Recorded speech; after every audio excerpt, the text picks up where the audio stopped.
क्या आपने कभी महसूस किया है कि आज की तकनीक किसी जादू से कम नहीं?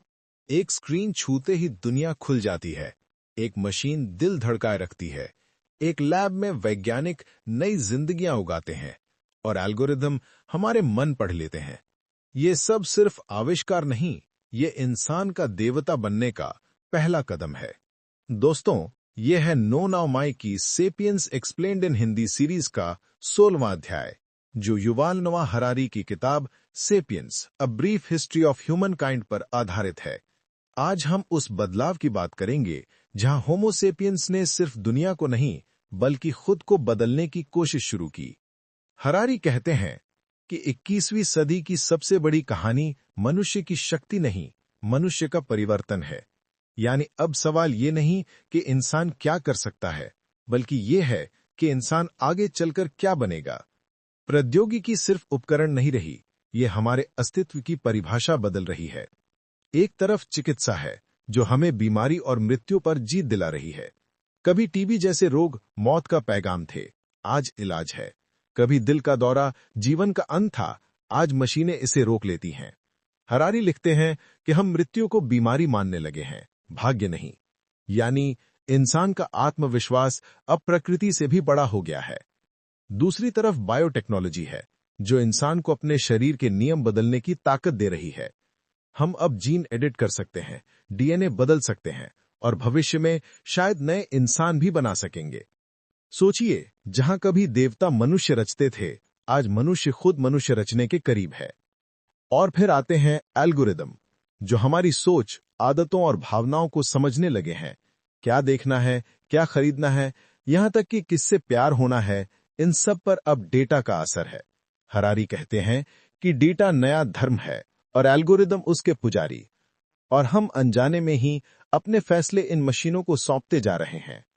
तकनीक की इस दुनिया में एक दिलचस्प बात यह है कि हमने बाहरी दुनिया जीत ली, अब हम भीतरी दुनिया जीतने निकले हैं। ध्यान app, mood trackers, neuro devices, ये सब हमारे मन को हैक करने का प्रयास है।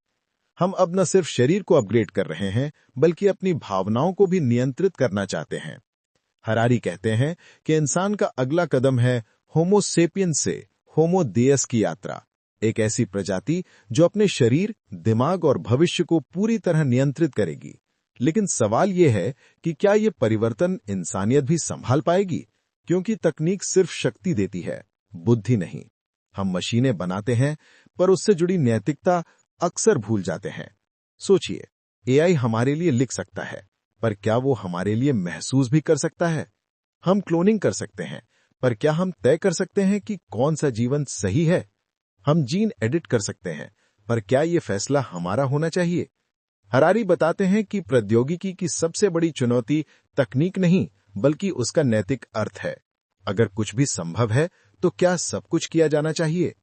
आज की दुनिया में तकनीक ने अमीर और गरीब के बीच की खाई बढ़ा दी है।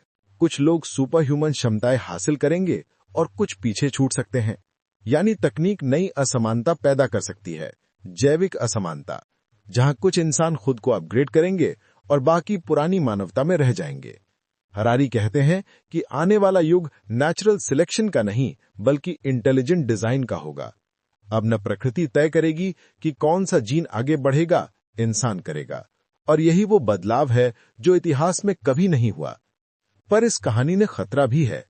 अगर इंसान सब कुछ नियंत्रित करेगा, तो क्या वो खुद को भी नियंत्रित रख पाएगा, या अपनी शक्ति में इतना डूब जाएगा कि इंसानियत भूल जाएगा? इतिहास हमें यह सिखाता है कि जब भी इंसान को नई शक्ति मिली, उसने उसका दुरुपयोग भी किया।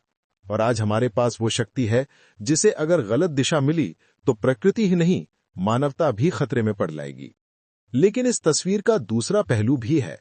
प्रौद्योगिकी हमें वो करने की क्षमता देती है जो कभी असंभव था।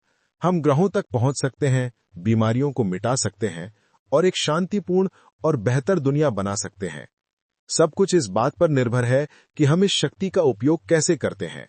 हरारी कहते हैं, भविष्य तकनीक नहीं लिखेगी, तकनीक का उपयोग करने वाला इंसान लिखेगा। तो अगली बार जब आप अपना फोन अनलॉक करें या किसी मशीन से सहायता लें, तो याद रखिए, ये सिर्फ सुविधा नहीं, ये हमारी कहानी का अगला अध्याय है। वो अध्याय जहां होमो सेपियंस पूछ रहा है, क्या मैं अब सिर्फ इंसान हूं या कुछ और बनने वाला हूं?